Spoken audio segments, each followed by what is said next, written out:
Колеги, включіть мене, будь ласка. Так, шановні гості, шановні... Dear guests, dear participants, dear colleagues, so I would love all of you to prepare, please. We'll start in 3 minutes sharp, so get ready. Finish with your coffees, or you may take your coffees with you, and you can take your seats in the audience. Thank you so much.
Так, дивись, що...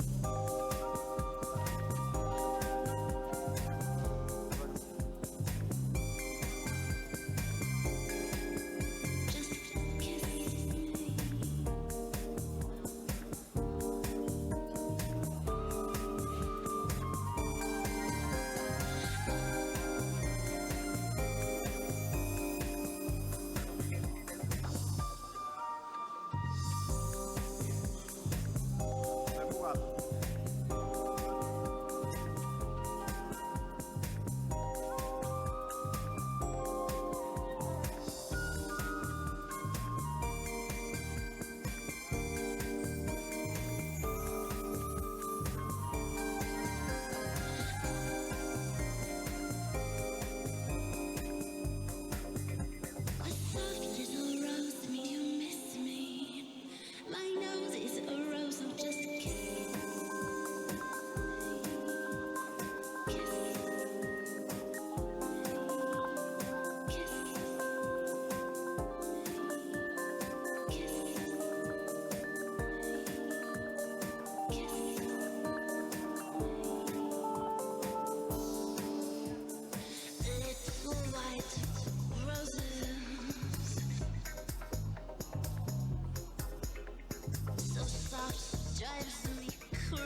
Так, будемо починати.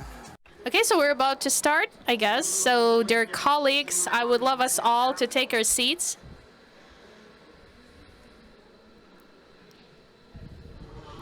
So, we're starting. We're actually doing this.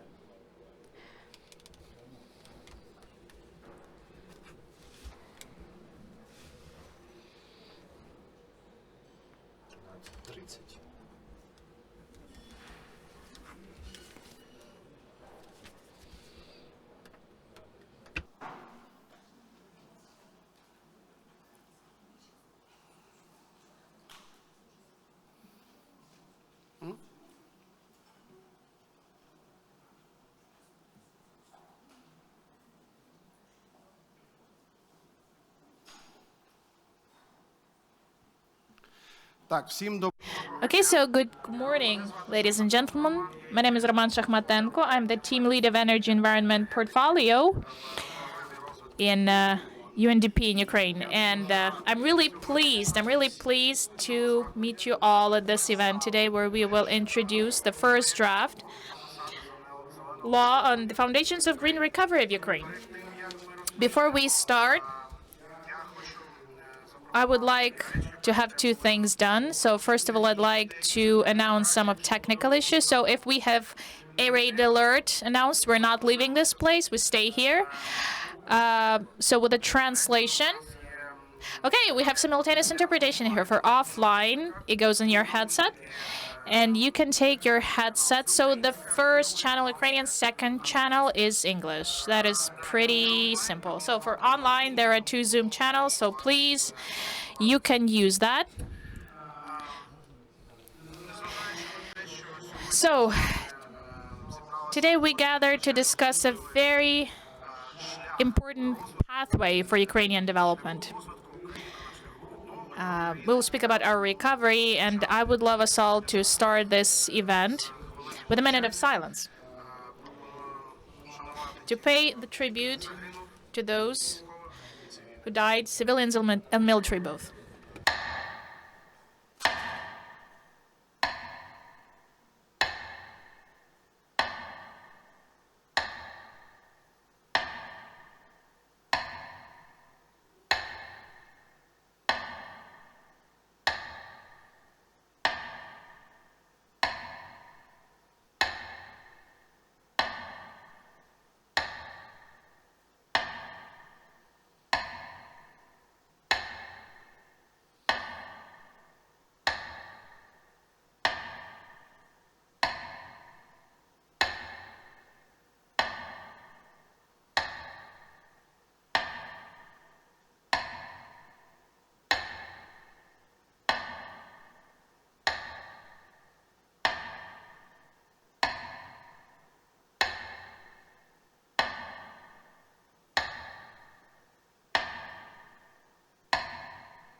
Thank you, colleagues. So, honestly, we've been paving this way for quite a long time. And we've started the process like more than a year ago when we had the parliamentary hearings with discussions on what is Build Back Better, Build Back Greener, and these concepts. And for us, this is extremely important for UNDP. And we're so pleased that ministry took the lead. That ministry has become the flagship. You know, they grab the banner in their head. So I'd like to have the Minister of Environmental Protection of Ukraine, Ms. Svetlana Hrinchuk. I'm passing the floor to you. You're welcome.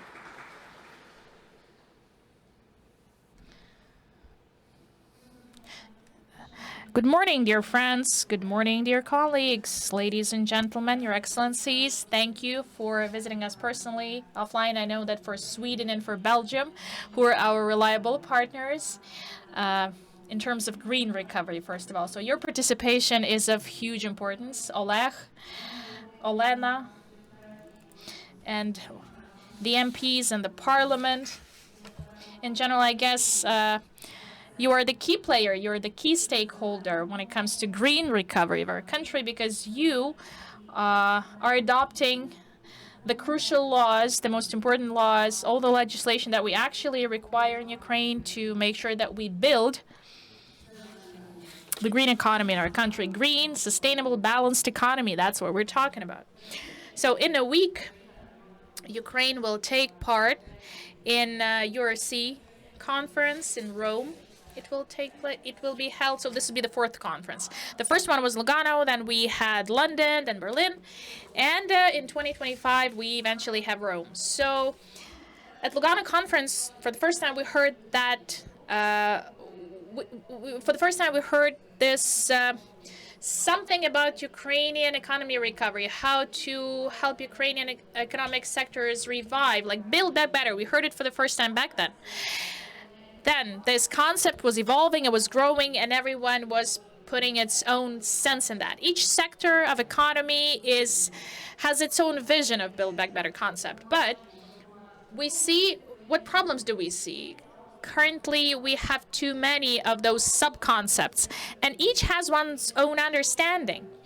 You know, for us, what is important? If we want to build this foundation to start the recovery, balanced recovery and rebuilding, green recovery and rebuilding of Ukrainian economy, to do that, we need to have some legislative foundation, the background, you know, the regulatory framework that would clearly tell us what is what. Like, what is green recovery?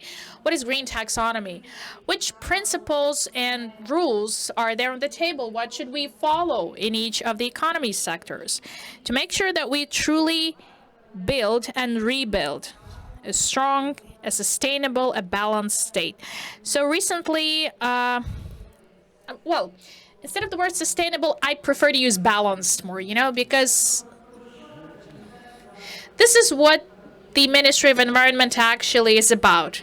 This is the only ministry which basically is quite contradictory. We have to regulate conflicts between economy and environmental protection, so we're in between that and saving the resources, you know, restoring the resources that we have. And quite often economists and financial experts tell us, okay, your green principles, your green policies, they damage the economy, they slow us down. And I tell colleagues, but we have to understand what we're fighting for. It's not just to live in a dumpster, you know, or in a dumpster fire.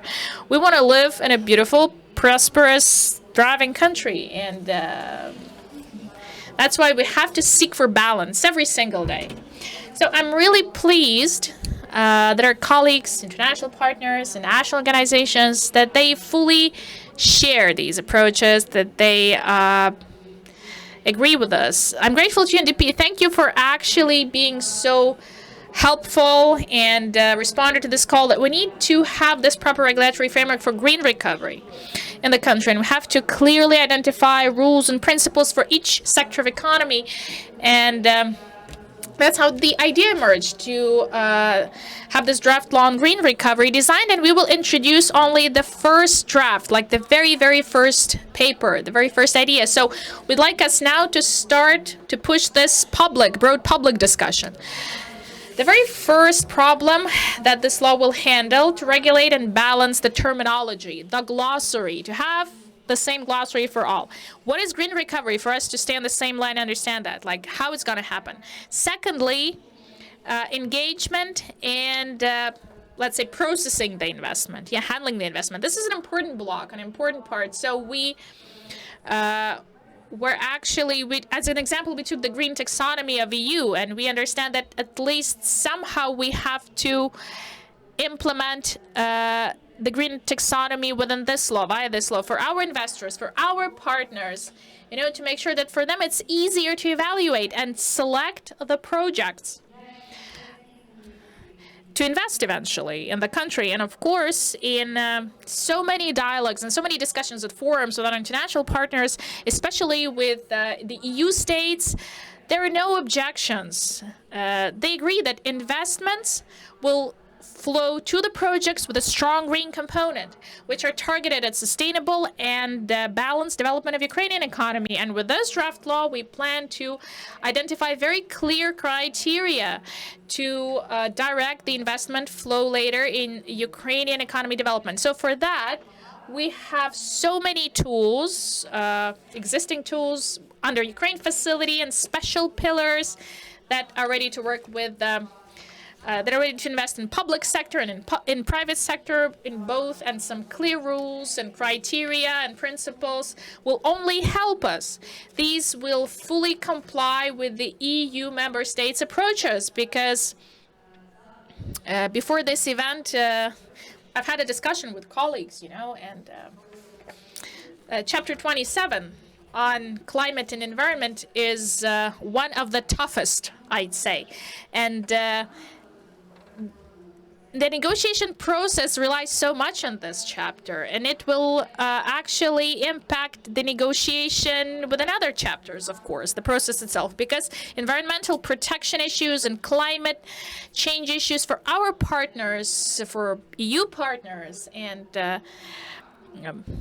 European family that we aspire to enter, this is the cornerstone for them. This is really an important thing, and this will, of course, impact the whole negotiation process and other chapters as well. So we pay a lot of attention to it, and I do think that, well, I'm pretty confident that the adoption of this draft law on green recovery with implementation of green taxonomy, with clear glossary, with clear definitions and criteria, so this will become another big advantage for us in the negotiation process, negotiation between the European Commission and us. So, as I mentioned, this is just the very first step that we take. We have a lot of work to do.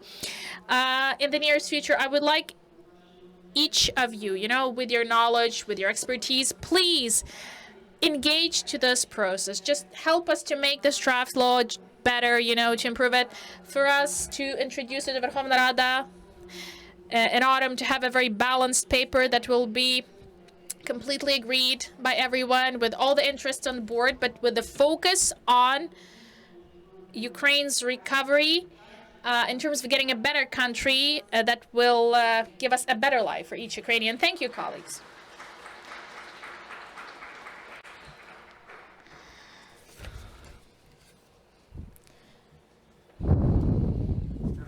Thank you so much, Mr. Minister. Thank you so much, Ms. Svetlana. And I'd like to pass the floor to Head of Verkhovna Rada Committee on Environmental Policy and Nature Management. So we have Mr. Oleg Bondarenko with us. Please, you're so welcome.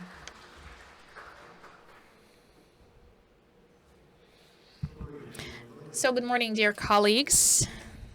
Good morning, Your Excellencies, representatives of business, of institutions.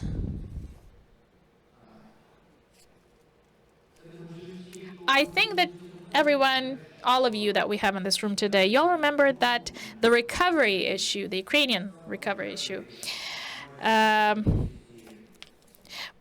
recall we've heard it like in the first months after the full-scale invasion started. So we already started thinking about preparing to recovery, the recovery plan we were drafting, that, all together we were doing and putting a lot of efforts to that in our chapter of the plan. I'd like to express gratitude to Tatiana Timochko for the immense efforts that she was putting into that. And I'm pretty sure that the results will, of course, be reflected in this draft law as well. In 2022, we had the Lugano conference, as it was mentioned by Ms. Svetlana previously, and at that conference, we already started discussing the recovery in 2023, the same in London, then 2024 in Berlin. In 2025, we are about to discuss that again at the new conference in Rome. There were so many events at various levels, like international level, like the conference in Lithuania that we had in the end of 2023. Parliamentary hearings where we discussed these things, like so many events, so many statements that were given, proper statements, very correct statements. And the key statement that we heard, the Build Back Better as we know it, Build Back Greener, even the updated version. So the need to rebuild the damaged items, and we have loads of destructions and damage every day in Ukraine. So the need to consider the environmental damage, of course. So everything was discussed from A to Z. So was was something done within this period? Not always. We've had some practical results. Of course, Verkhovna Rada was adopting new laws, becoming the prerequisites for the green recovery. So the laws that push our reforms, for example, the law on waste management, also the laws that set the long-term perspective for reconstruction based on green principles, like the law on industrial pollution prevention, which introduces completely new ideas and concepts and recovery principles for our industry using the best practices and technologies that we have currently in the world. But at the same time, still, unfortunately, we already have so many, we have some there's some backlash still. Okay, when it comes to strategic environmental assessment, we have some environmental impact assessment. That's what we talk about. Also, the minimization of taxation and the environmental taxes termination. But this whole thing, this whole backlash that I'm talking about, this will never help us, to have the full-scale green recovery, because green recovery cannot take place without, let's say, a transversal comprehensive policy. We have to merge our efforts, merge our policies around the green recovery as the core. We have to advocate. We have to explain it to other ministries. We have to tell it to other state agencies. We have to prove that this is not something that we need. This is not something that legislators and ministries need. This is what the future generations of humans need. Without that, we will never have proper recovery and rebuilding of the country. So without this, no matter how great the laws are that are drafted, these will never be enforced. So when we discuss this draft law, I would like us all to treat it not as a framework, not as a paper, let's say, but let's take it as a toolbox, or maybe a guideline with very clear description of the tools, these tools that will help us to achieve the goals that the law is actually setting. Without that, again, we'll have just a paper that nobody will enforce, nobody will stick to. So please, let us all unite. Let us all bring this initiative to the very end, okay, successfully, for this to serve Ukraine for many, many years ahead. Thank you so much for your attention, ladies and gentlemen. Thank you, Oleg. We really appreciate that. You were right to say that we've been talking about recovery for quite long, but this is a risk.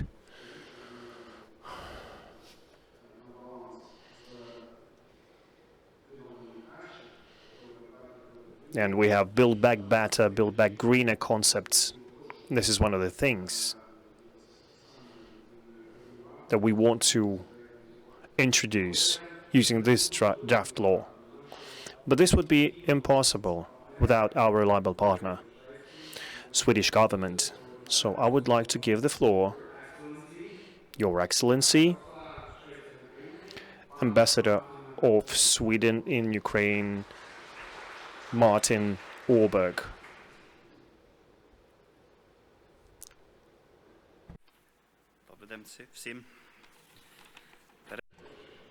Hello, everyone. I'm sorry I don't speak Ukrainian fluently yet.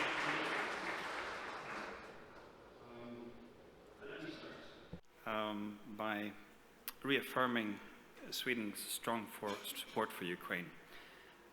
It remains, in general terms, Sweden's top foreign policy priority, and while others scale down their support, we are actually increasing ours.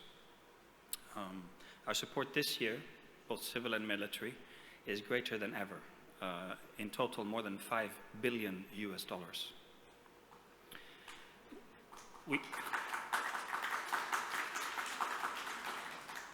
We remain committed to supporting Ukraine's recovery, reconstruction, and reforms, and it's our firm belief that Ukraine's future lies within the European Union. For this reason, we also support Ukraine's vision for green, resilient, and inclusive recovery, and we're happy to partner both with the Ministry of Environmental Protection and Natural Resources as well as with the UNDP in advancing this. In April 24, we supported the parliamentary hearings on green recovery organized by the Committee on Environmental Policy and Nature Management of the Verkhovna Rada. And I think that event demonstrated Ukraine's political will to embed sustainability into the legislative foundations of the post-war recovery. The legislative initiative presented today could help shape Ukraine's sustainable recovery for decades to come. Building back better is not and should not be just a slogan. It must be a guiding principle for every stage of reconstruction. The draft law sets out a clear and ambitious framework aligned with the EU Green Deal and international sustainability standards. It will not only serve Ukraine's national interests, but will also contribute to global objectives of climate action and biodiversity. We particularly welcome the introduction of a national green taxonomy, as well as sustainability criteria. This should foster confidence among donors and investors, as well as guide investments toward green, low-carbon development pathways, and in this way become self-sustainable. As co-chair of the sectoral working group on environment, climate, and green transition, Sweden hopes that this draft law will become a key tool for the group to align donor support for this green recovery. So, let me once again reaffirm Sweden's unwavering support for Ukraine for as long as it takes, including on your journey toward a truly green recovery. Thank you.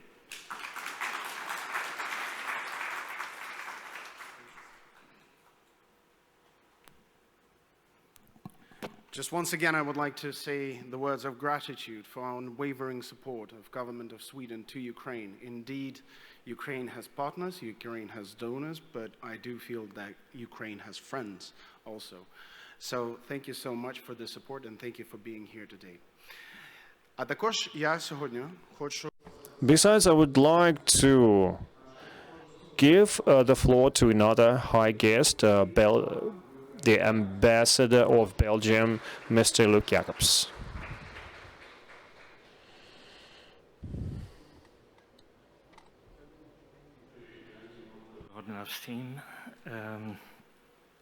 It was not foreseen that I would say something, and I will do so humbly, Martin, because I mean, this event takes place under the leadership of your embassy also as co-chair, but as a former special envoy for climate and environment, I feel as a fish in the water in this setting, and I commend Ukraine, the minister, the parliament, the environment committee, and UNDP, and with the support of partners, and especially Sweden, for what is going to happen here. The presentation of a draft law, which is indeed of strategic importance. This goes, as my Swedish colleague has said, goes way beyond what is actually happening in Ukraine. This is part of a broader exercise in which Ukraine has an absolutely important role to play. I also would like to add that from the point of view of Belgium, the work, the Belgian contribution to Ukraine's reconstruction and recovery also happens under the sign of building back greener. The cross-cutting priority is about energy efficiency and about sustainable or balanced, as you said, Minister, balanced the development. So our program is 150 million euros, mainly focusing on schools, on education, healthcare, skills development, but again, under the overall heading of a sustainable and green reconstruction.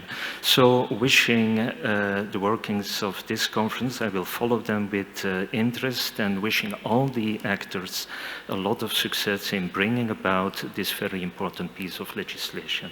Дуже дякую.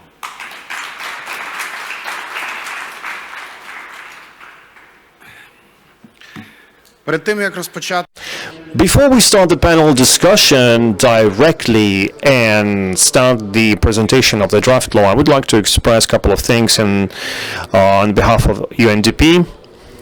We're not just co-organizers. For us, the draft law is a strategically important event.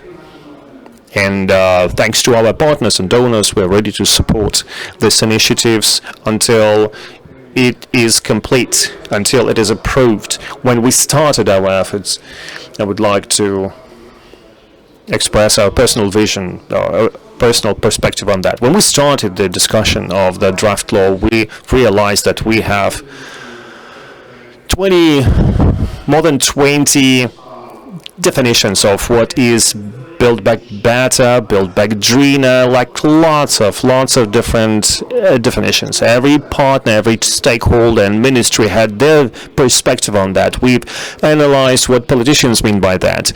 There was no unified perspective on this. And this is what Minister talked about, terminology. We need to be on the same page. The second thing is when we finally understand that we've reached this recovery. We've reached our goal. Like, we like KPIs in UNDP, and we would like these KPI be set for our country as well. Like, these projects, they ensure green recovery. And of course, prioritization mechanism. This is what we talk about to many partners. Prioritization is a top priority, especially with the needs we have now for the economy, and also we have limited resources, both financial and human. So prioritization is actually in the top 3 list. But I don't like to take all of your time, and I would like to ask the panelists to take their places. The Deputy Minister of the Environmental Protection, Olga Yukhimchuk.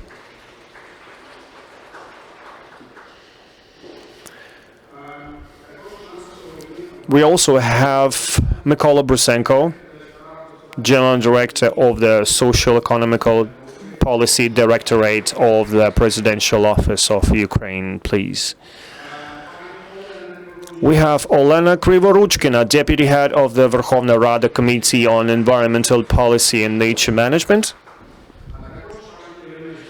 We also have Irina Chernysh, Head of Save Dnipro NGO. Colleagues, we're starting what we've been waiting for, and let's start with the presentation. And Ms. Yukhimchuk, the Deputy Minister, will be our presenter today.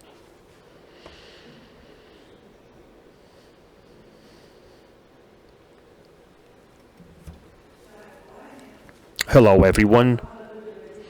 I'm happy to be at this important event, and I really appreciate the number of people here, and I really appreciate your interest.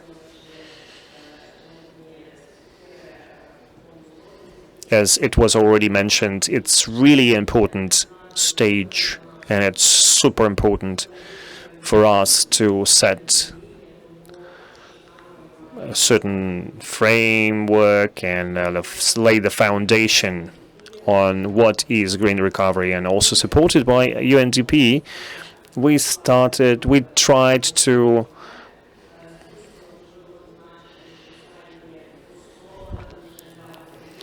present this draft law. This is our first meeting like this. We decided to present you with our first results, but this is just the start of the process. We would like to discuss this with different stakeholders, the government and NGOs, and our partners,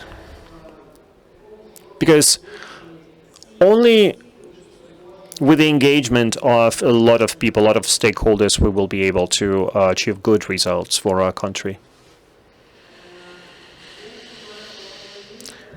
As the Minister already mentioned in her welcome words, we really don't have official definition of what is green recovery today. But we clearly understand that this recovery should happen today, and we should be ready for that.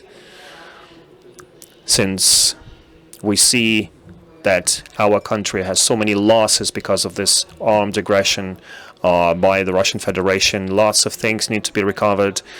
And as it was already mentioned, we understand that this recovery should happen with the least harm to the environment, ensuring the green transition. And this should happen as a system, because all processes that happen today need to be aligned.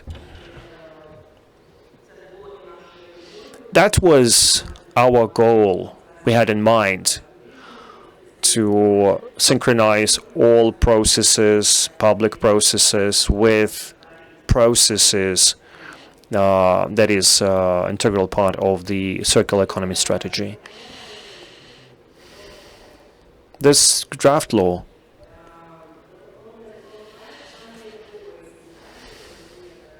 considers these things,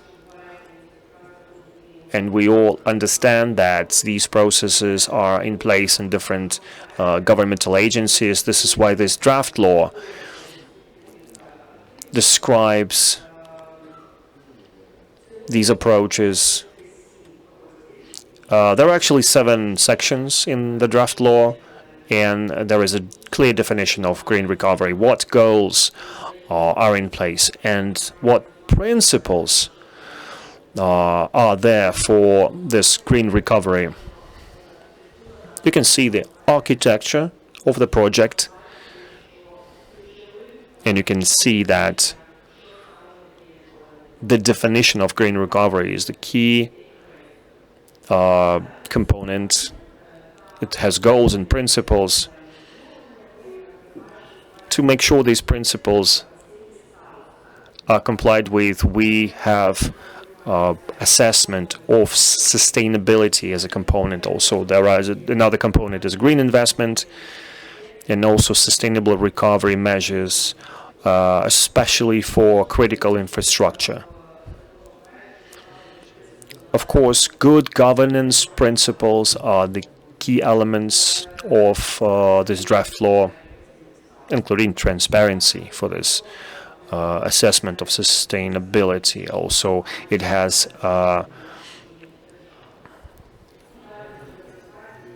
certain peculiarities of recovery, and also it describes planning of green recovery. So I will get into the details. One of the main components of the draft law is terminology.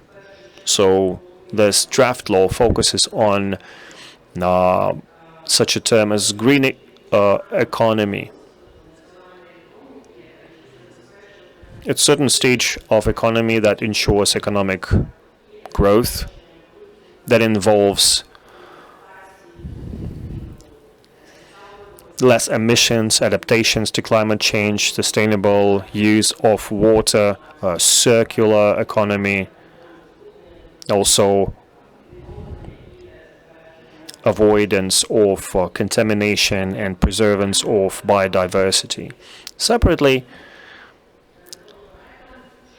this draft law defines recovery efforts,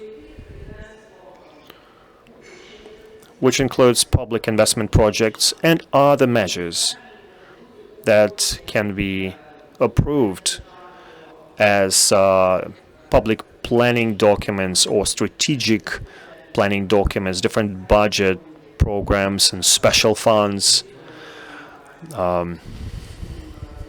and urban planning documentations, and also complex recovery programs for oblasts and communities, regions on different levels. We can see that sustainable recovery measures are measures that are focused on economical activities that comply with economic sustainability, and it is also defined in this draft law. Next slide, please. Of course, recovery efforts should contribute to green recovery measures. So here are the goals that we have set, and it includes climate change mitigation, sustainability goals, recovery policy based on EU environmental policies, good governance, and environmental focus. The goals of green recovery we introduced in the draft law are introduced by the EU acquis and EU regulations, and these approaches are included in this sustainability assessment measures to ensure funding. Separately, the law has a section that is dedicated to sustainable green funding. We didn't plan to introduce regulation for the financial services and products market. However, after we've analyzed certain figures, we've realized that banks and other financial and including international institutions, they already perform green investments and they provide green loans. This is why it was necessary to regulate this. So therefore, the draft law contains certain articles on green investment, as we call it. But what is the key for that green financing? What is the key thing? That this regulation covers the financial service market and financial product market, stipulated by the law on financial services. So the subjects or the market players, financial service market players, they ensure the assessment of sustainability performance that we've mentioned. So this is not the state's obligation. These are not the state bodies or agencies, but specifically those market players or market operators, those providers of financial services that perform their functions. For us, it was really important that results of that sustainability assessment, for these results to be for every product, to have these for every product, and to make sure that these are public eventually. That's why we've put that clause in the draft law that would stipulate publishing of these sustainability assessment results. So this will be performed by the financial service market operators. They will autonomously perform that and within a separate procedure. So we offer to adopt it at the level of the Cabinet of Ministers. So the investment sustainability assessment is voluntary for financial service market operators, and I should note that in the EU member states, they've introduced this practice for quite a long time ago, and it gives some really good results.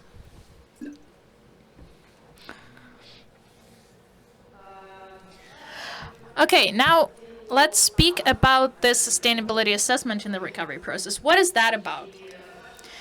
And first of all, I'd like to tell you what is subject to that assessment. So financial products that I already mentioned.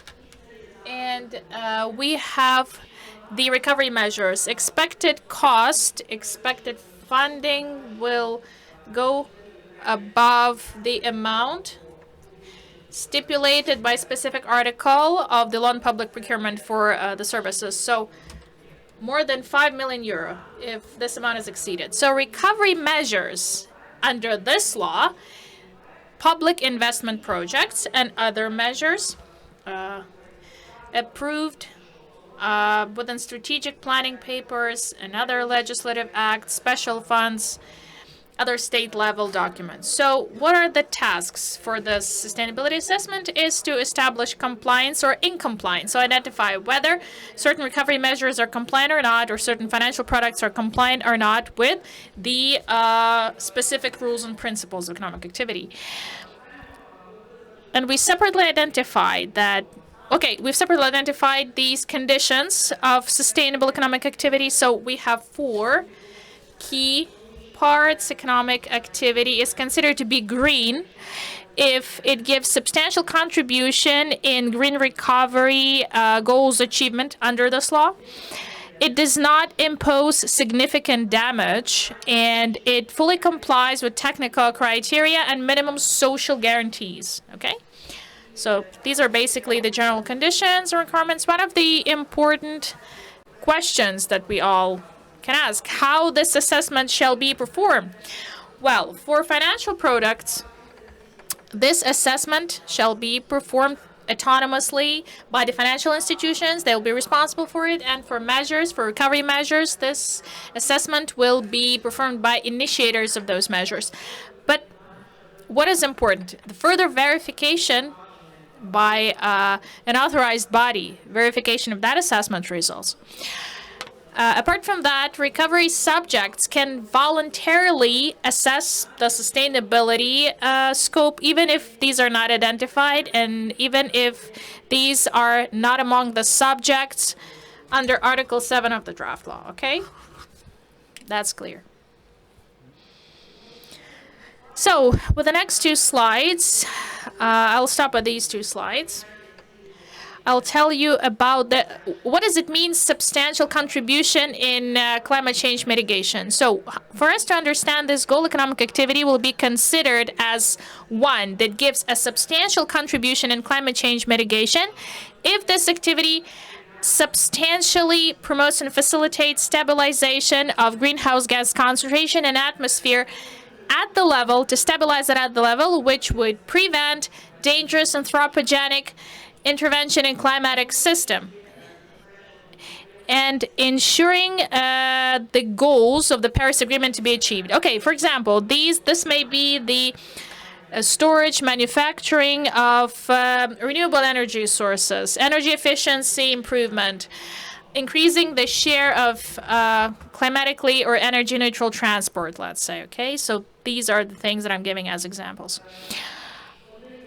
One of the core issues, also like who will perform that assessment, who will carry out the kind of procedure. I've already mentioned something. As I told you, we will offer to, with a specific procedure for that assessment. At the level of cabinet, the procedure will be endorsed, and this approach will allow us to synchronize the existing procedures that currently are carried out when it comes to public investment project, PIP. For example, when we speak about the recovery measures sustainability assessment, so the initiator voluntarily does that, as I said. If, for example, if we talk about sustainability assessment for PIPs, then this assessment is carried out based on decision of the subjects disposing of the budget money, and the authorized body will verify that. If we speak about the assessment of specific measures, then it will be performed by executive power bodies, and local self-governance bodies are responsible for that. But what is important? It's important for the sustainability assessment and its results to be published, to be transparent eventually. And of course, this has to be published. A separate article tells us that this is a requirement for people's public opinion to be considered when certain measures are prepared in the recovery dimension. We know what mechanisms and platforms we have. We have public discussions in Ukraine. We can engage local self-governance bodies to that. We can apply various tools of direct public engagement to make sure that we get certain proposals from people, and that we definitely get their opinions, because eventually we're doing that for people. We're doing that for citizens, not for us purely. Also, the draft law offers certain exclusions for the martial law period, for certain recovery measures, for these to be, let's say, suspended within the martial law period. And these measures that are aimed at building the critical infrastructure objects, category 1 and 2, those which are not covered by the requirements of article where we speak about the sustainability assessment. But the obligatory procedures of the sustainability assessment must be applied to natural object recovery in territories, like when we speak about the Natural Reserve Fund, recreational territories, forest water reservoirs. It's obligatory to have this assessment, sustainability assessment, when we speak about recovery of territories and settlements. If, for example, an area is damaged, then it falls under that article as well. Just to finish. So the last chapters of the draft law, these are dedicated to state planning of green recovery. In particular, what is offered to establish a special body, National Council on Green Recovery, which shall perform a function. It will be like an advisory body subordinated to the President of Ukraine. And this body will generate proposals on designing the state policy in green recovery, and also will provide specific proposals to the national strategy in green recovery. So this council will be composed of various state agencies, but also we shall have representatives of NGOs and the local governance bodies on board. The key document for the state planning, that will be our guidance, National Strategy on Green Recovery, which will identify the key trends, key problems when it comes to green recovery, priorities for the state policy on green recovery.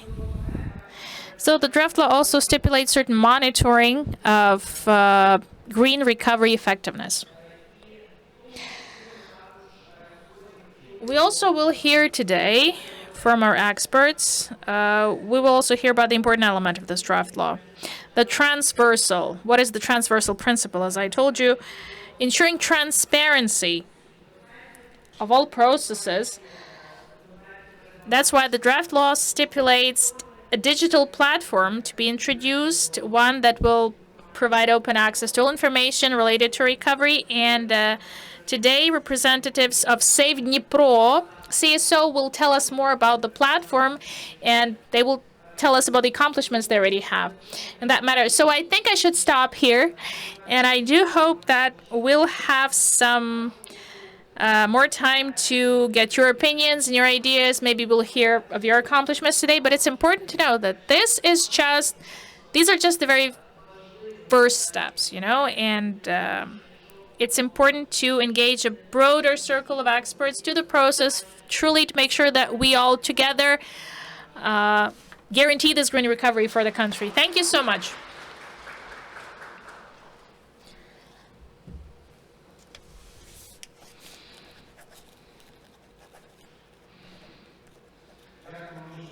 Thank you so much for this presentation. Truly, when we were designing the draft law, what was an important thing, in the process? How to harmonize this with our political course, let's say, and in particular, when we talk about recovery, quite often we also think about peace, the peace formula, president's peace formula. So I just want to ask now the representative of the presidential office. I want to ask you specifically, how do you think currently, is it a priority to identify this dimension of Ukraine's recovery? Is it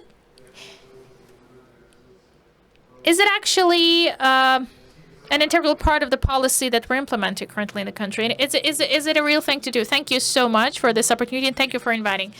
Honestly, we are so pleased that we have those initiatives, and we were looking forward to these. Back in 2019, Volodymyr Zelensky, the president of Ukraine, signed an order on SDGs, and this has become basically a benchmark for a guideline for all the state agencies. And it told that all the programmatic documents must consider SDGs. These must be an integral part of it. In 2022, we had the full-scale invasion started, and we were fighting heavily, and SDGs, like, we've put that a little bit aside. Maybe we've lost some dynamics on the way, but even the team of the Secretariat of the Cabinet in 2023, they returned to SDGs. They refreshed the agenda and updated the indicators for us to make sure that we can generate some statistics on that. And just to demonstrate that even despite the full-scale war, Ukraine is still taking measures to achieve SDGs and push these forward. So I think if we take, well, of course, the human losses that we have, this is the toughest thing that we have to face. But the second on the list is, of course, the environmental damage. Kakhovka Dam destruction, so much of contaminated lands we have, and also missiles and drones, polluting air and polluting land. So, yeah, this of course, is negatively affecting us, all of us, all the generations of Ukrainians. So we do support this initiative, truly. This is a very, very good initiative. I'm really grateful to Ms. Svetlana and the Specialized Committee, and also to our international partners. And I'm grateful to UNDP. Thank you for pushing that in Ukrainian agenda. This is something that we do require. But when we had this meeting in the presidential office in June, in the beginning of June this year, so we observed that we have this lack of coordination still, because each ministry is has its own vision, let's say, on the way, and we could have gotten this large initiative from the Ministry of Energy, but Ministry of Environment actually has shown its leadership. So banking sector is moving forward, like, okay, the ESG standards. So banks already give loans based on ESG standards. So we are forced to use those standards already. Coming back to recovery, according to World Bank estimates, 500 billion at least we shall require to build back better. Every dollar, every euro entering Ukraine without the standards of green recovery, without the standards of sustainable development and growth, we will never take those dollars and euros. We will limit ourselves, restrict ourselves, and cut the access to resources as a country.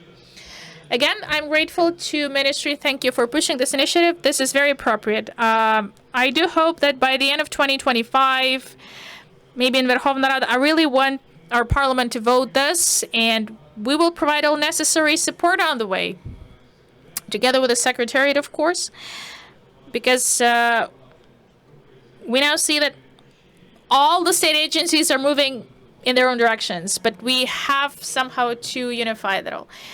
We will share our remarks and maybe some critics, but this is just for the sake of successful result. Thank you so much. Thank you so much. You were very right when you said that, yes, we may have different ideas and opinions, and we may apply various approaches, and we all may read the same draft law in a different way, but we would love that to become a unifying factor for us, as we've been since 2022, united. We may have different approaches, different lifestyles, but we all are on the way to the same goal. I guess none of us, offline or online, listening, watching us, yes. Everybody understands that we need that draft law. We need this law to be finally signed and adopted. Okay. I pass the floor to Deputy Head of Committee of Environmental Protection in Verkhovna Rada, Olena Krivoruchkina. Please tell us, how do you think, what is your opinion? Will this draft law, will this document, even in the current context, still, it's quite a framework paper, but still it already offers, despite of being quite a raw one, it already helps us to identify what is green investment, what is public financing. Will it be enough to have that draft law? And that's all. Dear ladies and gentlemen, greetings. And I would love to tell you that green recovery problem, or Ukrainian recovery based on sustainable and, as Ms. Svetlana said, balanced development and growth. This is a priority, one of the priorities for our committee. I would love also to express gratitude to Swedish partners, to Swedish friends, and to UNDP specifically for your support. Thank you for supporting the committee in this direction. I'd like to say thank you. Thank you that on April 8, 2024, we've managed to have this broad parliamentary hearing with the international community joining us, where we discussed the green recovery issues. And just to answer your question, I want to recall, Roman, I want to recall your speech when you were telling us of like what do we understand as green recovery? You asked us a question, and we all started thinking like, okay, this is truly an intersectoral issue. Environment is there, economy is there, energy sector is there, infrastructure, of course, regional development. So this is a whole bunch of sectors on the same board. So we have to clearly identify the deadlines and set the criteria we'll use to push the green recovery forward. Okay, so we basically open a new discussion now on how shall Ukraine recover and rebuild, chaotically or systemically, with corruption or transparently. So shall it recover with old models used, or shall we finally use innovative, cutting-edge practices and technologies? I think that this draft law already contains now so many of appropriate, correct things. But we just have to understand one thing, that this draft law must become not just a framework, but our pathway to save, let's say, clean European integration future. Another thing I want to note, this is just the first introduction, not even the first reading of the draft law.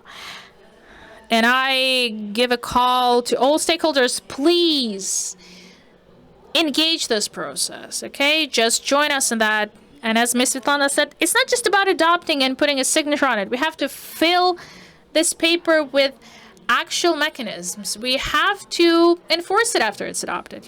Real tools should be presented to us under this law to help us recover and rebuild Ukraine in a completely different new way. Thank you so much. Thank you, honestly. This draft law is on the foundations, or let's say the basics of green recovery. So it sets the basics, but not just the basics, not just the framework, but giving us specific tools and set the toolbox, for decision makers, for the subjects of recovery process, and our partner supporting us with the IT tools and digital toolbox. Ms. Irina Chernish from State Dnipro is with us, and I'd like the presentation to be placed there. Okay, thank you so much. Thanks. I'll just stand over here for better visibility. Hello, everyone. I'm happy about the opportunity to talk about the concept of a digital solution for this green recovery, the concept of the Green Transformation Digital Platform, which we've been developing with the Ministry of Environment, the body that will coordinate all green recovery processes. We did it with the support of the International Renaissance Foundation, and I will talk about its main components. The green recovery processes have lots of challenges, so we focused on the ones that can be tackled with digital solutions. We set these issues in a single section, challenges that can be tackled with a digital platform. Well, these challenges are basically the lack of unified ecosystem for green recovery processes and the lack of tracking, lack of sustainable links among subjects, and its weak coordination due to the fact that different agencies are responsible for these things. So creating this single platform that will consolidate this is quite important. Educational function is another important component of the platform, raising awareness about the principles of sustainability assessments, the green taxonomy, its operation with other components of green recovery. This is what this platform is about. As I already mentioned, we have so many different stakeholders of the green recovery processes, and weak coordination is the issue. So when we created the concept, we did lots of interviews to find out what are the peculiarities and expectations we have among these future users of the platform. Considering values,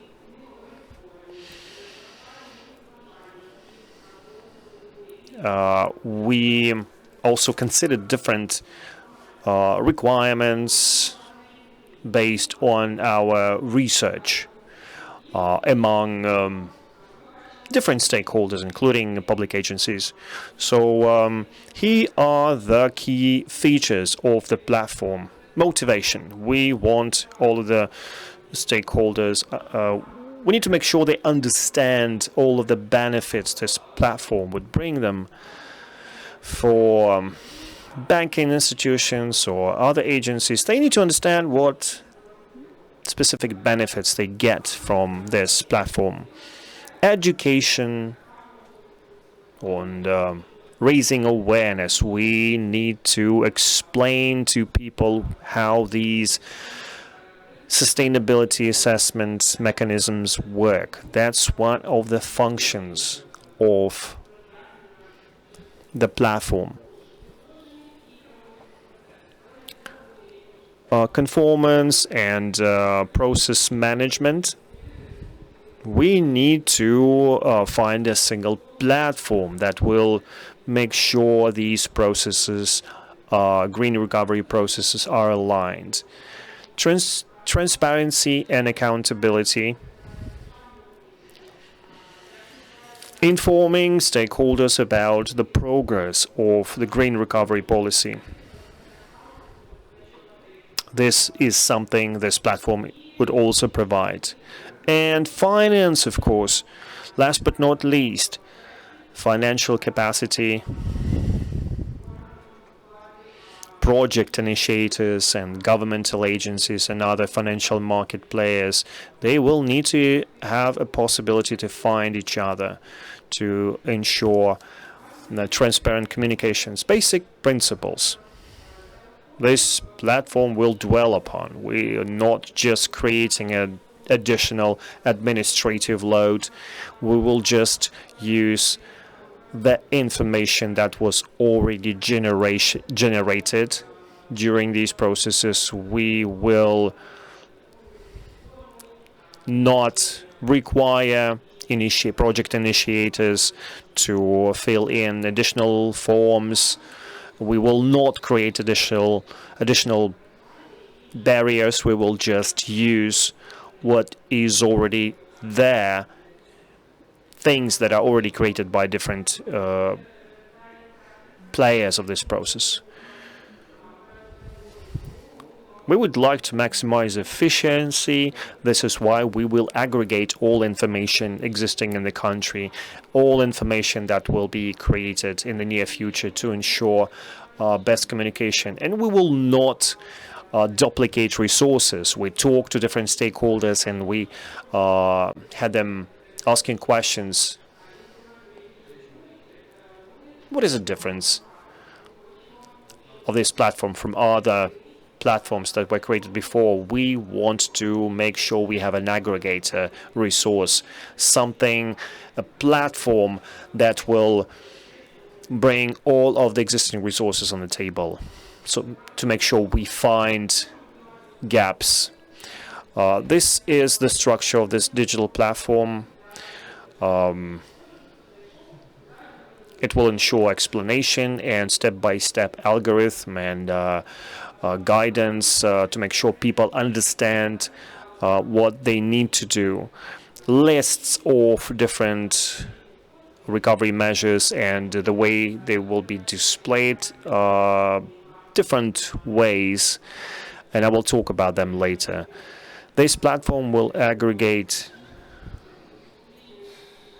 public information about public investment projects called DREAM, and also it will include lists of private business projects. Basically, it will become a single database for all green recovery projects and activities. Green recovery statistics and mapping to help you perform assessment of recovery measures progress, financial or sustainable and green financial products. We already talked about that. To make sure we understand what measures to prioritize, we need to do screening. And screening of how war affects environment. That's one of the basic components.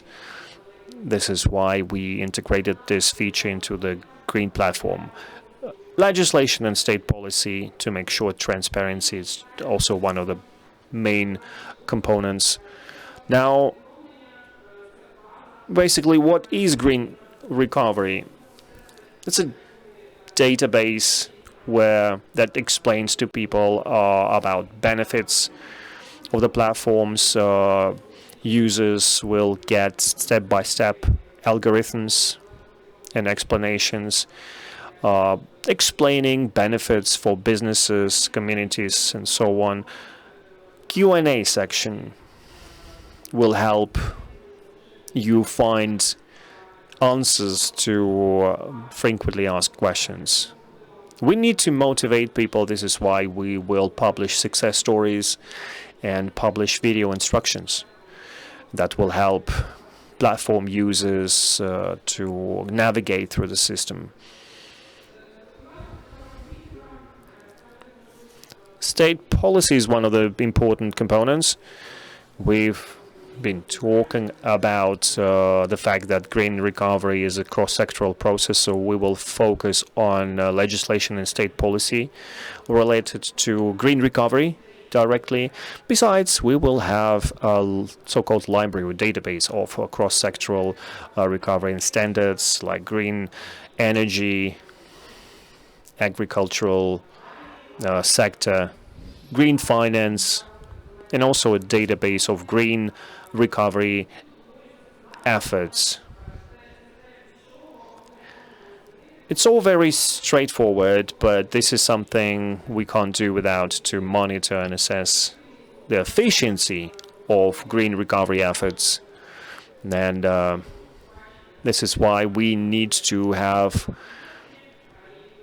all information about the projects in one place.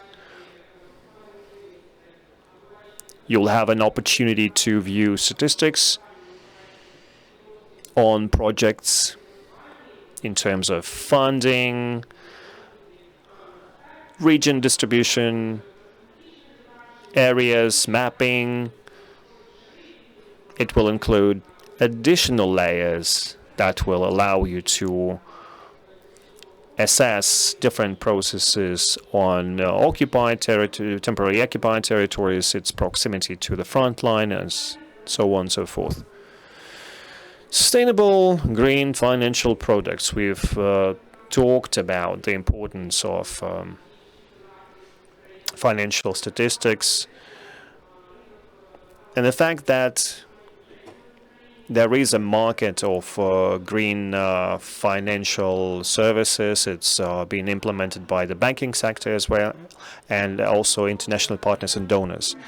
We have existing projects in place, and you will be able to view them. There will be a separate section for those who are looking for funding, who are providing funding. After talking to our interviewers, we've developed a feature to submit an application for funding and request for information to make sure we streamline that funding process. The last section is environmental effect of the war. It includes general data for Ukraine, sectoral data for different spheres, and regional data. What we need to make sure this platform is up and running, we need to approve specific laws, including the draft law on the foundations of grain recovery, approving laws and regulations, developing a system of integration with existing public resources I already mentioned today, supporting. Will provide support for the system for the whole recovery period to make sure these processes are really sustainable and they ensure sustainable recovery in Ukraine. Thank you very much. I will be happy to answer your questions if you have them. Thank you very much. That's true. There will be a Q&A session. And before we start, there are two things I would like to talk about. Electronic presentations in both Ukrainian and English are available if you scan a QR code on your badge. You also have a QR code in Zoom. You can follow it to download the presentations. And to sum it up, I would like to express my gratitude to all speakers for finding your time and being here. And just to reiterate, this is the first meeting. That's just the beginning. It's just the first step. And I hope that throughout the next month we will work hard with all stakeholders. And we will collect comments. And in a month or so, we'll be able to gather at a roundtable discussion and discuss the final or pre-final version of this draft law. Now for the Q&A session. If you want to ask a question, please raise your hand. We will start with all our on-site speakers, and at the same time I'd like to mention that all online viewers, you'll be able to write your questions in a chat and we will read them to our panelists. Please introduce yourself and what is your question? Ruslan Gavriluk, National Environmental Center of Ukraine. The first question is to the ministry, the second one for Irina. So here's the first one. As far as the public is concerned, grain recovery is about preserving nature and environment. Ukraine doesn't comply with its commitment before the EU. So will this draft law ensure the increase of the natural preserve area coverage? And thanks to Irina, that's a great presentation. And actually, that's a great draft law. We participated in the discussion of this recovery draft law. But Irina, thank you very much for your presentation. That's a really great presentation, a really great initiative. We have these OVDSL assessment processes, so don't you think it's a duplication of its features? They also...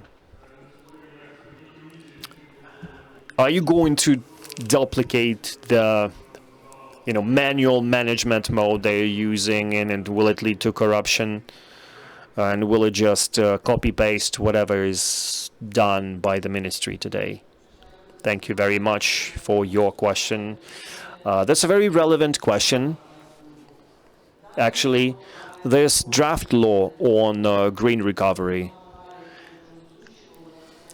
we already talked about its purpose, and the purpose is sustainability, that we need to rebuild our country. So as far as the sustainability is concerned, yes, it will ensure sustainability of the natural preserve areas. But increasing the area, it's not the point of the draft law.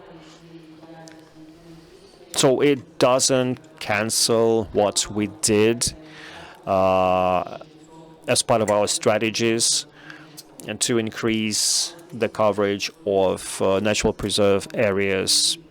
But speaking about sustainability and recovery, especially of what was damaged, is actually the point of this draft law.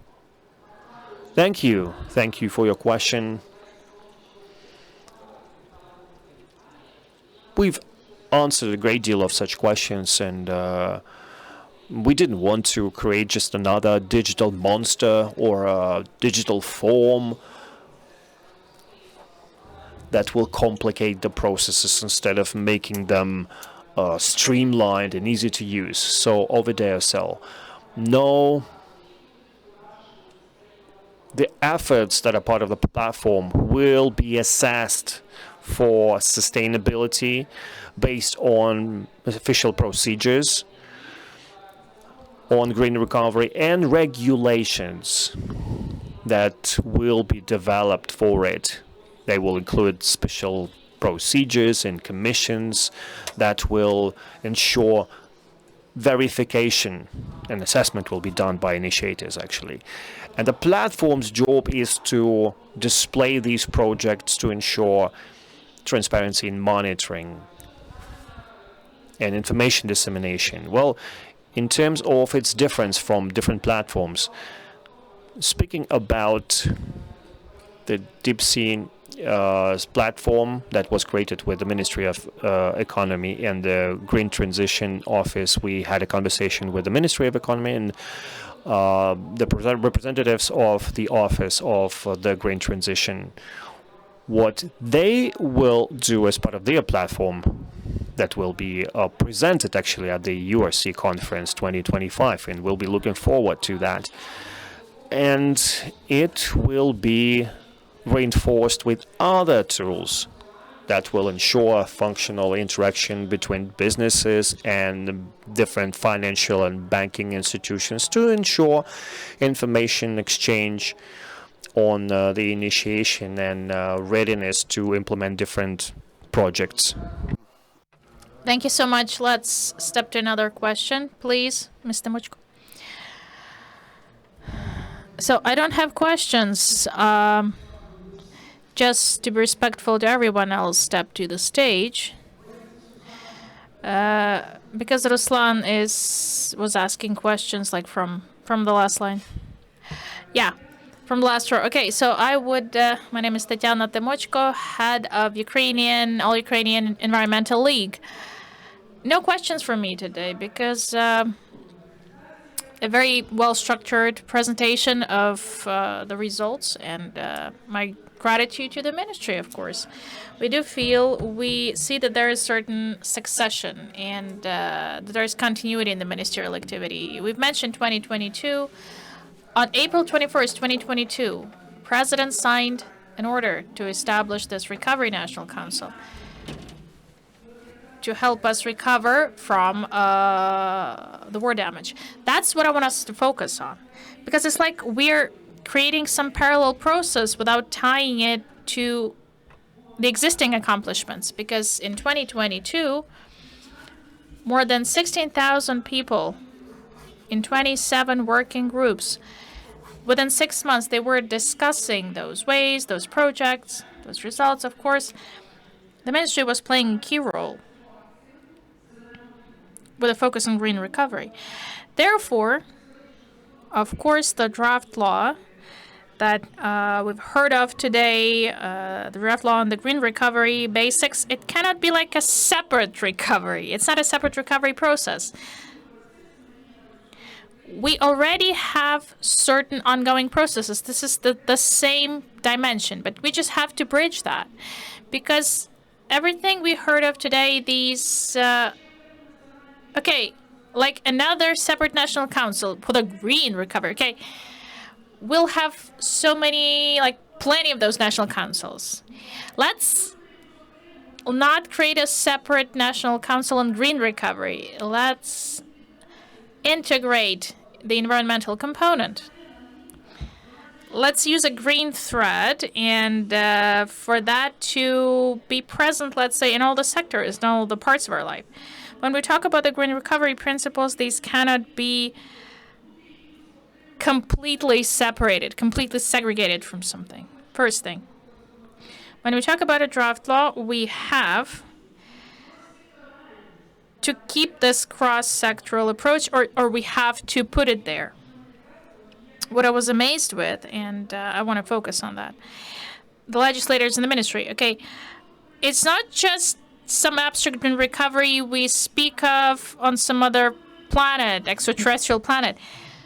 We will recover the damage that something destroyed and damaged by Russians due to their armed aggression. It's not just some mythical abstract recovery, helping us to recover from the destruction we've never had. That's why, well, I read this draft law from A to Z. I think that this focus is not very strong. This word is like recovery of something, some projects. What these projects will be aimed at. I don't feel that we are close to the reality of what's happening every day in Ukraine. This is a little bit like aside that. So, green recovery principles, we've discussed these, and we have these already in papers. On April 7th, we've had the Green Platform, where again we've discussed that. In the law, it has to be very, very clearly stipulated. Integration of an environmental component, cross-sectoral approach, sustainable development, or balanced development, as we say. I'm really glad that Svetlana is defending that, because sustainable and balanced. In 1992, it was translated improperly, sustainable development. It's about balance. First of all, it's about balance between economy, let's say nature, environment, and social sector. Balanced development, it's better to use the Ukrainian word balanced, because sustainable is translated as like solid, without dynamics. Balanced development, use that as a principle. And those SDGs that are truly in the focus of governmental people and updating the SDGs, this is really important. Third principle, balanced use of natural resources. It has to be a core of the recovery. When it comes to green recovery, of course, we cannot now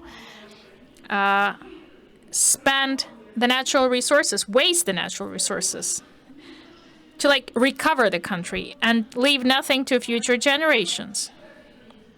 And we need to use 4 principles for it.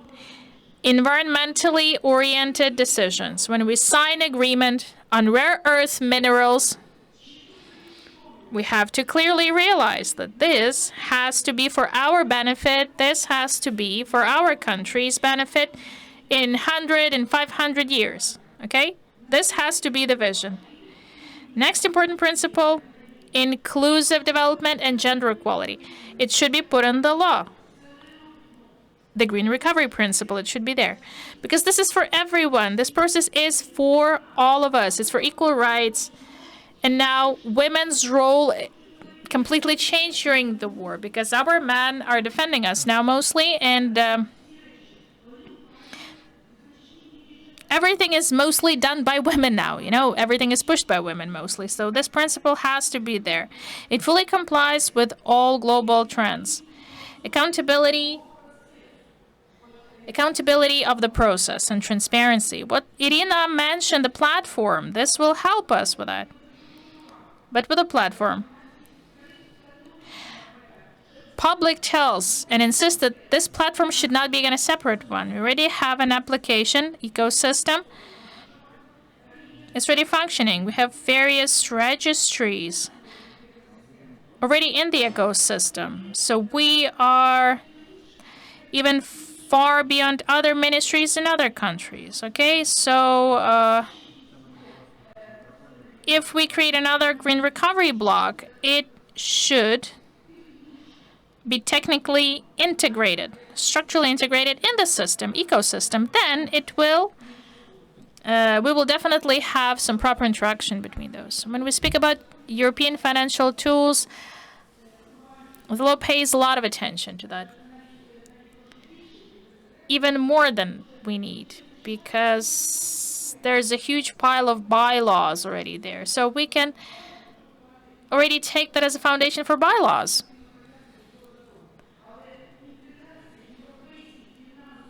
Integration of European financial tools in Ukrainian economy and in all sectors of economy, what does it mean? Not just attracting the funds. It must facilitate and promote our innovative development and growth and our renewal, let's say. Full structural rebuilding of economy. When we merge all these principles, and these has to be clearly introduced and goals must be extended, not just green economy, but green public procurement, green jobs that we create for people, a whole spectrum, but the framework law cannot list everything. It cannot be dedicated, cannot get tools there. So policy criteria and approaches should be there, like the list of tools that will be applied. Colleagues, regional environmental policy and green recovery. So in this draft law so far, we don't see that. This will not happen in Kyiv only. Like, we will have this happening everywhere. Even where is no war, where they pollute environment. Our businesses pollute environment. So if we talk about environment, this has to relate not only to some mythical financial tools and projects, but something that's happening now. Thank you so much. We have so many questions online. We need this law, but I think we should build this draft law designing process within the procedures that we already have. We need to have experts, we need to have public, the Verkhovna Rada committee, of course, environmental committee, and other committees. Local self-governance, European integration, and so on. Without this, the draft law will be just a paper. It will never enter Verkhovna Rada and will never be voted. So we have to process this. My gratitude to Ministry and to UNDP. Thank you so much for this work that you've done. But colleagues, this is just the beginning of our work. Thank you. Thank you, colleagues.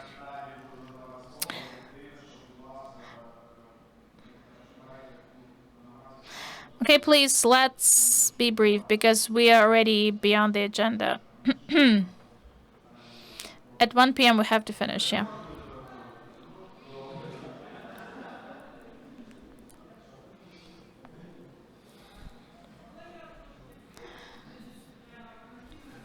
I'll be a little bit more brief, please. Thank you.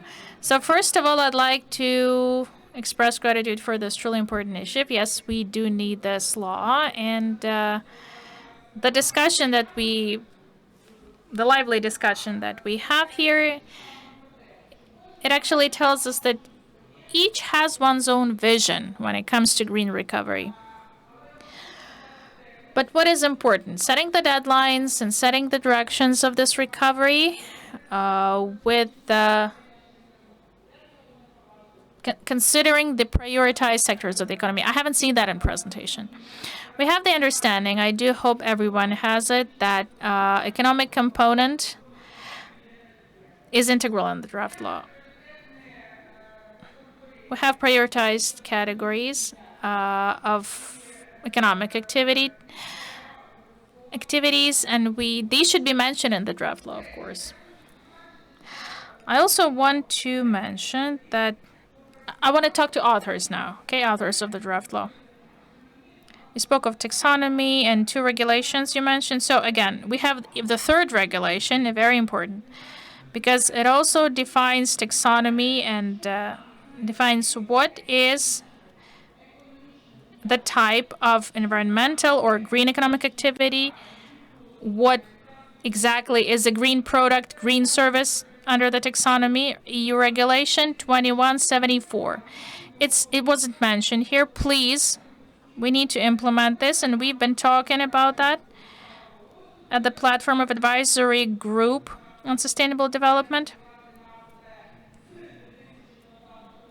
Since 2020, we've been doing this. We've focused on that all the time. We've had the survey launched, and now we're at the final stage, just trying to understand what situation we have with green jobs creation and with new green jobs creation within the recovery and reintegration of veterans, by the way. You must have veterans there in green recovery as an important component. We have the results of survey, we have statistics, recommendations we are ready to share, and we are ready to support this initiative, but it has to be at the proper level.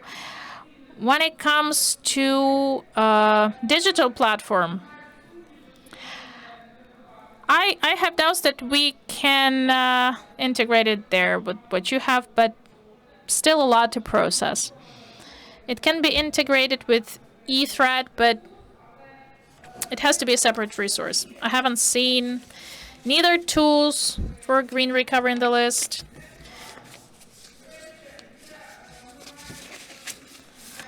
We have to understand that there is also a dimension of standards, which are adopted but not implemented. I can give you an example.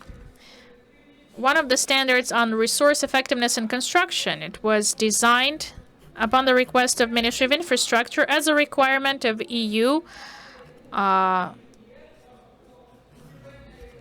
because we want to integrate in EU, and this was the requirement for construction sector. This standard that I talk about has never been applied, ever, okay? We studied that, so yeah, because this is the story that we have. And not so many people know about this. The standard that identifies the method to assess the life cycle of objects and installations. Well, this is just a completely new approach for construction that allows us to calculate not in square meters, but the cost of the life cycle, just like the whole world is doing. This is the basis for the green networking.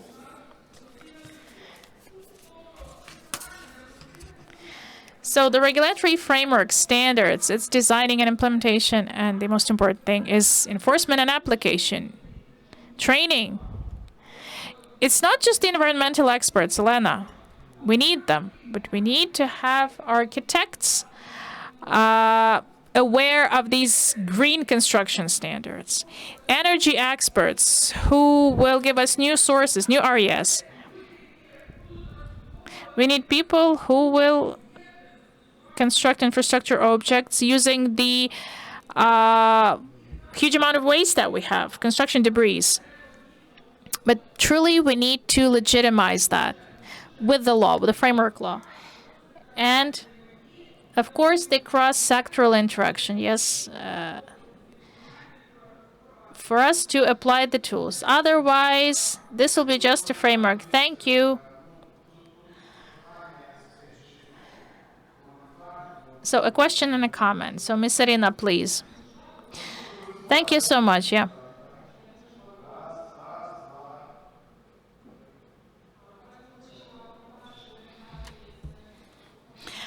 So for the integration in the eThread system, so we speak about that it's impossible to integrate it with a functional module, but within the ecosystem, I guess, as a general system, which contains many modules of our ministry, first thing. And when it comes to standards, as I told in my presentation, we'll have a library of intersectoral standards.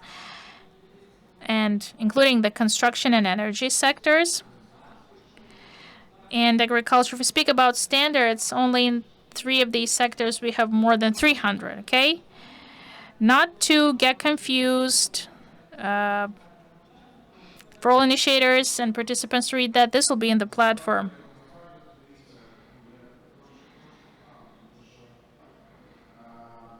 I just need to add here.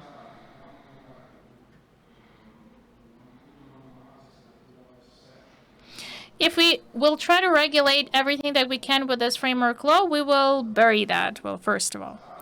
Secondly, we're opening, like, the practical period, okay, when we start working on the draft law, putting our hands on it. So please, colleagues, everyone,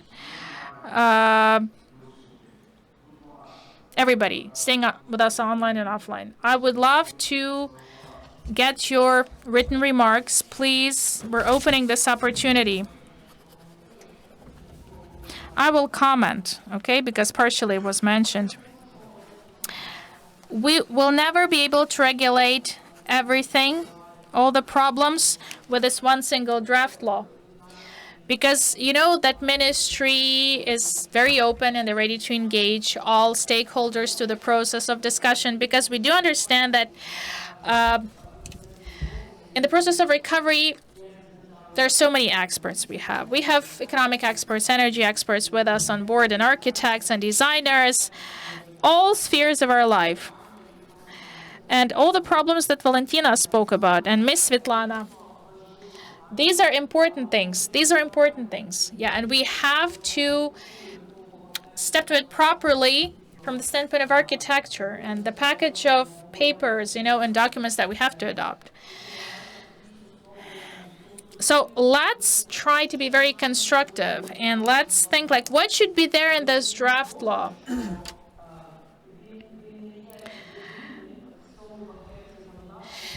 Because for this draft law not to be the only one in the package, it's not just our ministry, but also the Ministry of Economy should be on board, and also the Ministry of Energy, and Ministry of Development, and standards, construction standards. Okay, this is a huge pile of work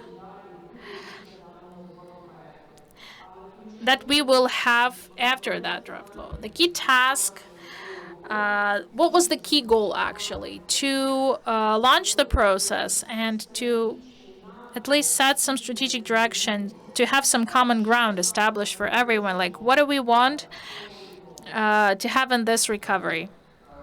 Thank you, thank you. So you'll get a mic or, yeah.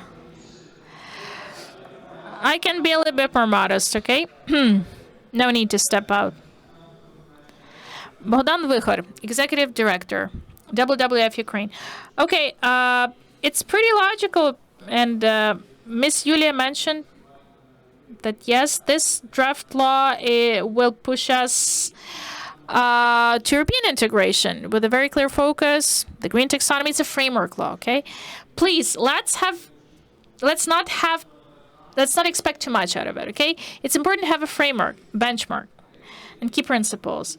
So what I offer us to pay attention to, because we will start the process of engaging various players. What is important? Trans-sectoral approach. And I'm grateful to Ministry of Environment and UNDP.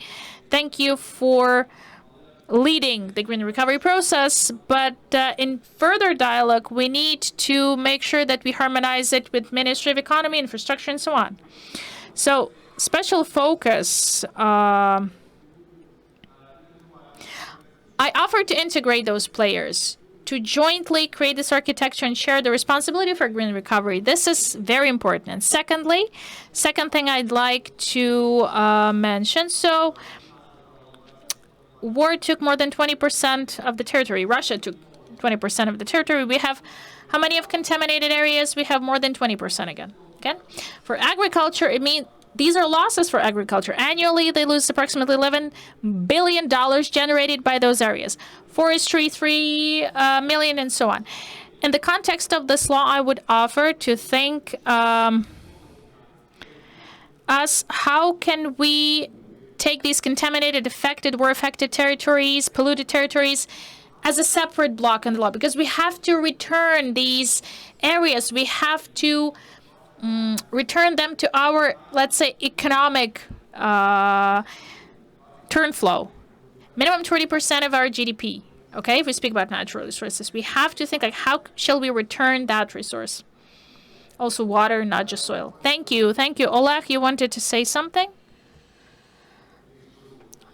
If you allow me. Okay, first of all, I'd like this draft law to be systemic with other draft laws maybe that will establish liability for failure to enforce, because I haven't seen so far, apart from stimuli, but okay, these stimuli, like, yes, these are important, but these stimuli will not be enough for it to be fully functional and fully operating.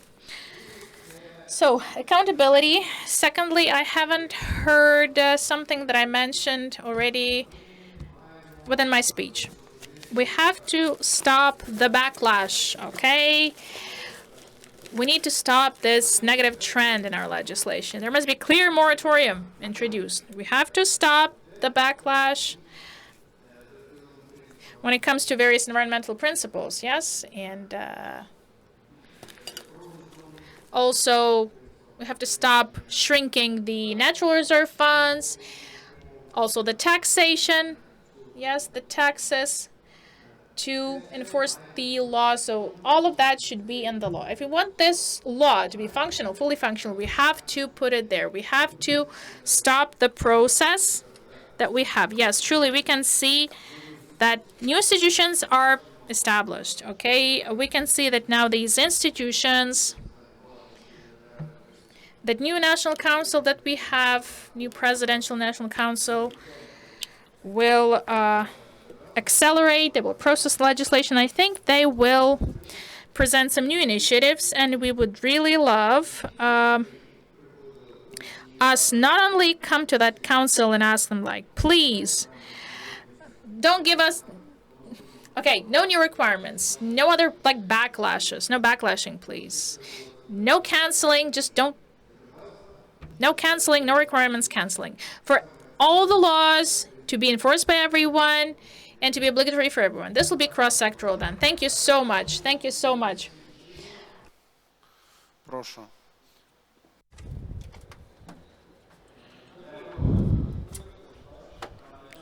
You're not going on stage, are you? Yeah. It's fine. Alexei Vasylyuk, a Ukrainian Environment Group. I support most of the speeches, so I would just like to add my 5 cents. The first one is about the share of natural preserved territories. And a couple of times some key speakers talked about the European integration. We have a European law on natural recovery. Up to 30% of natural reserve territories, and until 2030, and that's going to be related to Ukraine, and that's about recovery, right? The European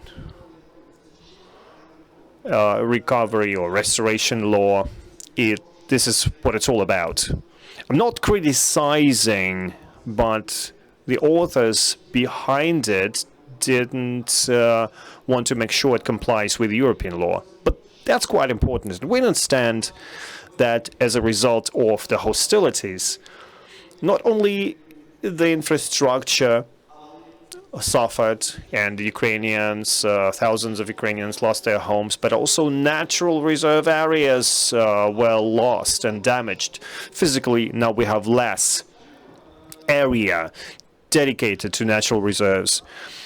So we need to add this component, the increase in territory covered by natural reserve. And the second thing, it's probably a bit emotional, but recently I've discovered that 2 months before the full-scale invasion into Ukraine, the International Natural Protection Union, UCN, they made a report how biodiversity suffered as a result of, they mentioned conflict. I don't like the word. And this report was published 2 months before the full-scale invasion, and I thought it's not really relevant at the time. But it turned out the analysis of all previous wars was done, and they made 2 points. In all cases, nature suffered mostly because people displaced and changed the infrastructure. That was, this recovery brought more damage in all cases than the war itself. I mean, it just sounds bad because it just looks like it happened all the time. And the second point, that all countries that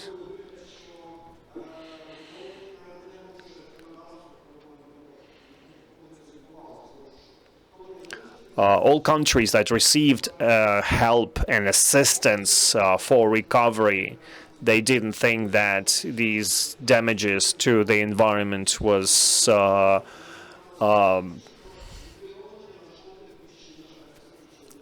unnecessary. They thought it was necessary because of the war. And I would like to say that for those who are going to read the law and comment in the next month and a half, I just want to reiterate, we're talking about recovery, the green recovery. Because there are people asking questions online. Recovery of the nature after the war is a very important issue. But it's not regulated by this law directly. This law, this draft law, is about definitions, it's about principles and approaches and specific mechanisms of prioritization. As part of the recovery efforts, Elena Koltek, Ukraine Super Team. I'm not going to go on stage to, if I may. I have some questions and comments and maybe even proposals. Well, first, thank you very much for your work. In any case, as a person who has been working in environmental protection, I think any focus on sustainability in recoveries is important. But people who are involved in recovery is a lot larger than we think. When we talk about recoveries, there are lots of different stakeholders who are important. And after the ministry, I went on to help communities with recovery, so I kept on asking the question, where is our green recovery? Why can't we integrate green recovery into our projects and processes? Energy efficiency, energy recovery, and so on. And this is a question and proposal. Do we really need a separate draft law, or we just need to keep working to make sure that this green agenda becomes one of the links in the recovery process? And the priority list included the World Bank, and it was not a prioritization list, it was an exclusion list. And I explained it to the ministries, it can't be prioritization projects, it should be exclusion projects. And you see, in our country, we have problems with recovery related to its efficiency. They just upload communities to the DREAM system, and the question is, do we really need to fund these projects? And it's not just about including a green component. It's about assessing all of the projects they are suggesting, and we need to explain to them that green projects are actually sustainable. We did energy planning for communities, projects that will be considered green recovery according to your draft law, and they have the cost return period of 3 to 5 years. So maybe it should not be a separate law. It should be integrated into active processes and also recovery plans. Like communities, lots of communities developed these plans. I haven't read the draft law, but I will. I definitely will. And these green recovery plans, are these separate documents and active laws like a regional waste management plan and energy planning plan? It's about green transitions, but communities don't have resources. So having another document they will not know about is just doesn't make any sense. Let's make sure people have clear understanding. This should be something they need in the first place. And there's a question about balanced terminology. Verkhovna Rada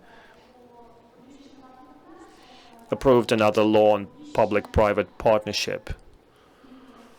And it said public investment project, something like that. Yeah. So it's a question of balance.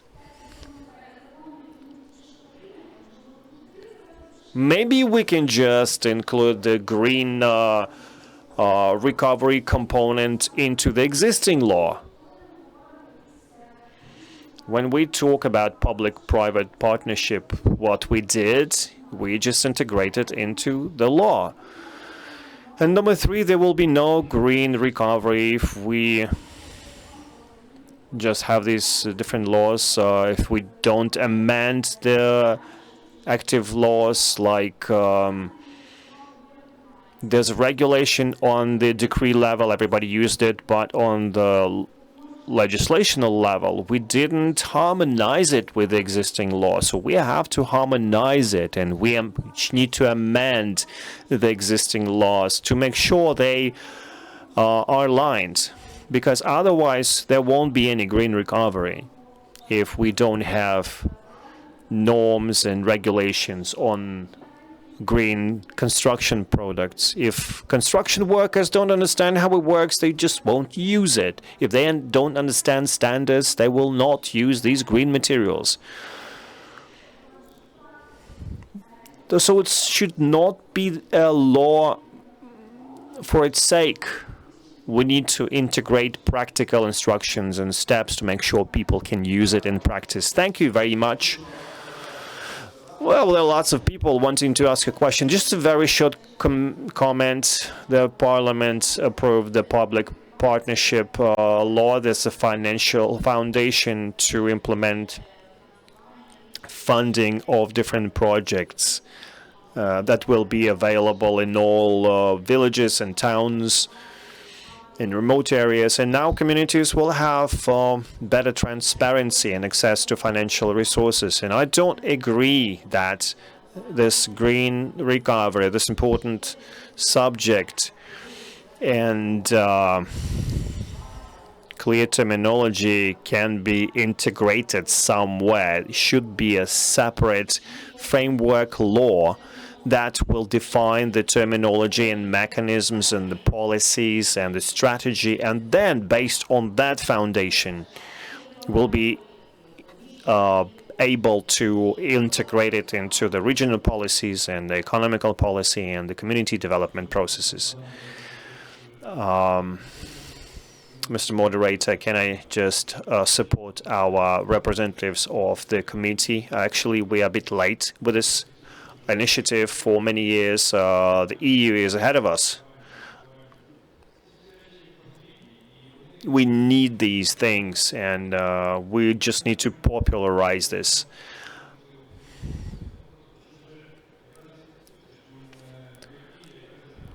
This is why we have this discussion with the Ministry of Environment to harmonize it with all stakeholders to be on the same page. But we're lagging behind. So we need these initiatives because we approve the law, then we need to shape the infrastructure, and we need to build infrastructure projects, and we need to ensure selection. So it should comply with all EU regulations. If we are not ready for the process, we'll have less jobs, we'll have less taxes paid. But it's a great thing to have this initiative, and it's public and it's transparent. We just need to work on that. Thank you very much. Just be very brief. I just want to support two previous speakers, and personally, I would like to say that if we comply with the principle where we just integrate it into different laws, we just destroy the whole structure of what we had in mind. I don't think this approach is efficient. This is why we came up with this initiative to have this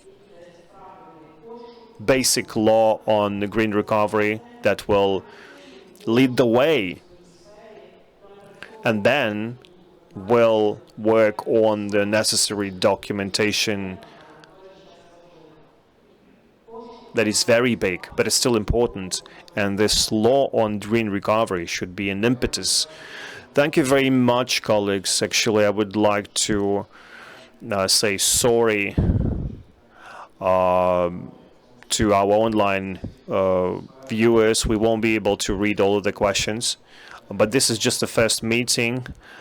We'll keep talking about that. Your comment will be the last. Marina, she's responsible for this issue in the ministry on a day-to-day basis. I will just sum it up. I'm happy that the time is up, but still everybody has questions. And just try to be brief and explain process synchronization. We do understand that we don't have parallel lines. We are working with the DREAM office and the Green Transition office. We understand the processes in the economy they have while developing the circular economy processes. So we won't have any duplication. We don't have any overlapping. We work with the DREAM office on criteria for public investment projects because we all understand we started with PIPs, and there's a whole kaleidoscope of these public investment projects. You need to align them, you need to structure them, and there are lots of processes we participate in, and green sustainability criteria will be considered. And if there, well, speaking about deviations, you will have a possibility to read the law. It's the draft law. It's there, and we tried to bring back the sustainability assessments for these projects, and formulations are the same, just like in the law on urban planning. So this is why we try to unify the terminology and the approaches. Of course, we will keep working on that. Responsibility, we know what people are talking about, what the discussions they have, the discussion they have in Europe. We would like to get rid of too much pressure on businesses, and this is why we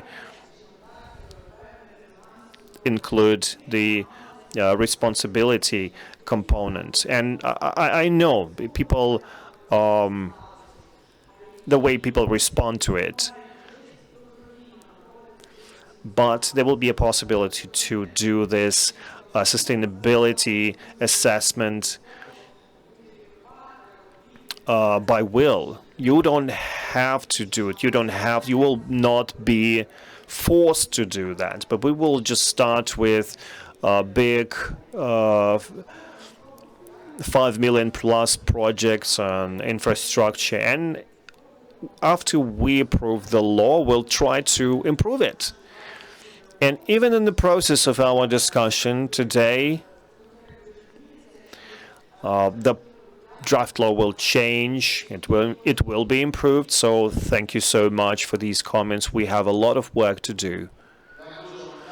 I'm thankful to everyone who's here and who has joined us today.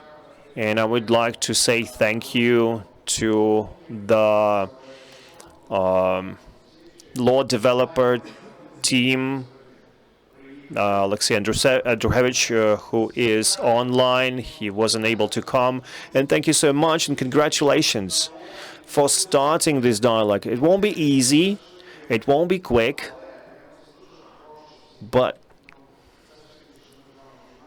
please, let's get together and let's have a discussion and let's make it great. Thank you.